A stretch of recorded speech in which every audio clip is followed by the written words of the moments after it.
Hello guys, and welcome to another session of Hypercity Review.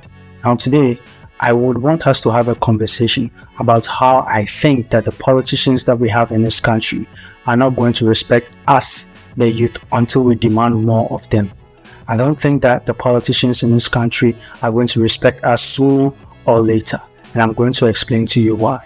If you've made it this far, please make sure to like, subscribe and share, because I have a lot of content coming up your way. So about 8 months ago, we had a politician in this country who virtually called the youth in this country empty-headed, that we had coconut heads and we cannot rule the country. Let's take a look at the video so that we come back and make further conclusions.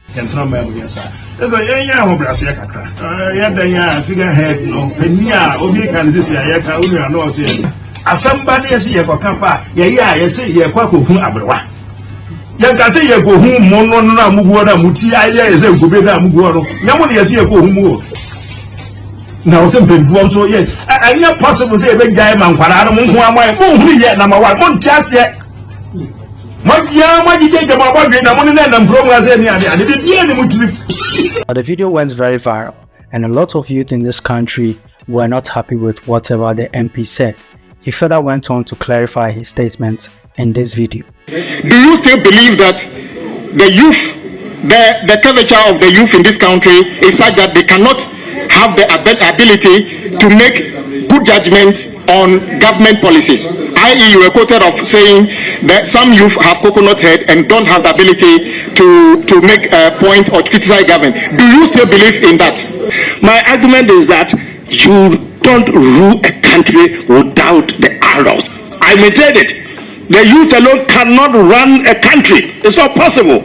Now you will agree with me that the second one sounded better than the first one. The first one suggests that the youth are just not ready to take on the mantle or the challenges in this country and solve them. The second one also suggested that yes, you can take on the mantle and solve the challenges in this country with the help of the adults in this country, that is the politicians in this case. You can say whatever you want to say about what he said in the past, but it doesn't shy away from the fact that yes, we are not just ready. Recent articles that has popped up in the media space suggest that indeed we are just not ready.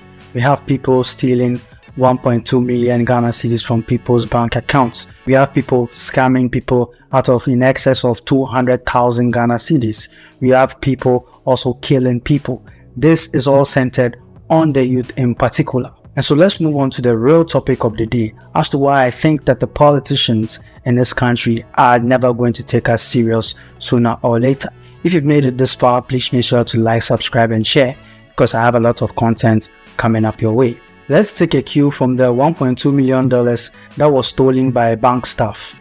Say whatever you want to say about this particular case, but you and I will agree with me that there are no jobs in this country, and so this person, this bastard, be it a male or a female, was in the place of privilege. When I say a place of privilege, I mean not everybody in this country will have that opportunity to work in a bank. And in that same case, when the person stole the $1.2 million Ghana cedis, what did the person use to buy? Well, according to news articles, he or she bought a phone, a plane ticket to Dubai, and a car. And we should understand that this person in particular was just 25 years old, just like you and I. I mean, the balls of this person to steal 1.2 million Ghana cedis is crazy, right?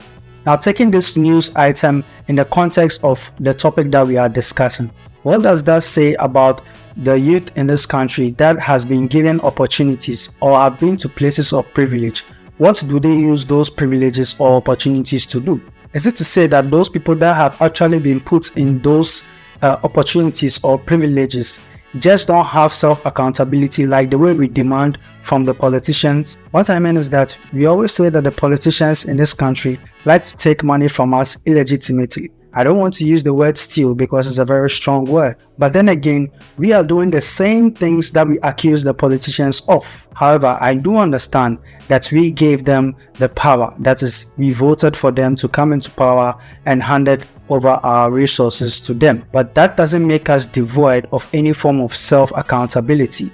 Let's also take a cue from this video that I'm about to show you. So apparently this lady is called Barbara Fatih Hayford or something, and she sells on social media. She claims that she ships things from wherever to Ghana. So vendors, people that sell clothes, bags, shoes, get in touch with her, pay her money. And there's this specific girl that paid her almost 10,000 Ghana cedis just to bring in clothes for her.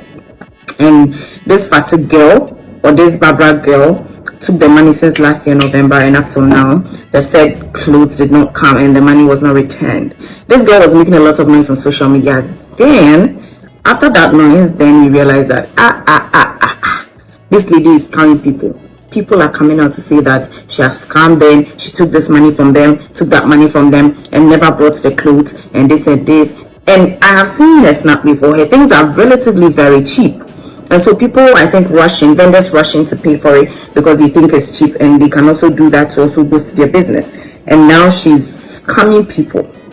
Well, fortunately, this girl made a lot of noise about it that right now she's been arrested. And this is the picture this girl posted on this TikTok that the lady has been arrested in East Legon somewhere, right? So if you are part of those people this girl scammed, you better go and collect your money. That is what this girl is saying like right now. Hey God, Ghana here, and she's living big life. Oh, she's living the life. She allegedly took people's money, and then she's living their life. Now that is what is going on. Let me know your point of view. Now from the video that I played, you could see that there was no form of remorse from the person that was scamming other people out of their businesses. This is to say that we are a reflection of our own leaders. A leader or a politician in this country can come out and say, we are not going to the IMF. But what happens almost a year later? We are now into the IMF. Do you think that you, as a youth who scams and tells the politicians to do better, will actually listen to you? I think any rational human being will agree with me that if you are doing something bad and you tend to judge another person for that same thing that you are doing, the person is generally not going to listen to you. What is good for the goose is also good for the gander. But this is not to say that we don't have able, innovative, bright minds in this country. As a matter of fact, we do have a lot of innovative people in this country that are doing marvelous things in and around the world.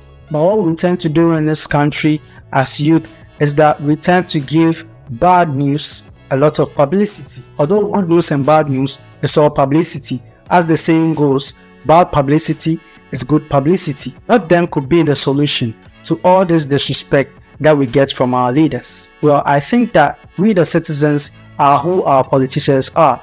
What I'm trying to say is this: we are just a simple reflection of who the politicians are. If you follow Nana Akufo-Addo, you have a little bit of Nana Akufo-Addo inside of you. If you follow John Mahama, you have a little bit of John Mahama inside of you. Else, why would you even follow the person in the first place? And so I think that the solution starts from us as youths.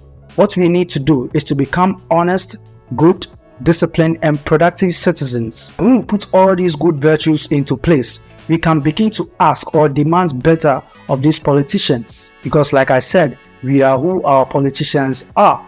You may think that the solutions that I gave are too plain and very easy to do.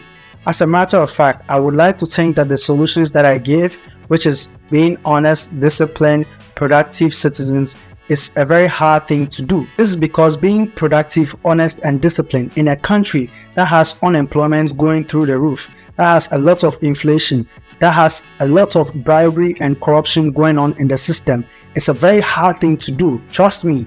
So then that will lead us to finding a solution to our solutions problem. Now the solution to our solutions problem is basically unknown. I cannot give you that answer. You would have to look upon yourself to demand those answers in you. We have people going through all ways and means to lead this country because the person thinks that he or she cannot just be a good citizen in this predicament that he or she faces in this country. Through the blood and sweat of our forefathers, I bet if they were alive to see what the country is today, they will be very, very disappointed. But I do have hopes for this country because we have a lot of brilliant minds that are doing a lot of marvelous things in the country. And I pray that the media in general will shine light upon these things in order to have a little bit of respect from our leaders and politicians to give us the opportunities that we deserve to make it out. I do have hope. Do you have hopes that the country is going to be better as time goes on?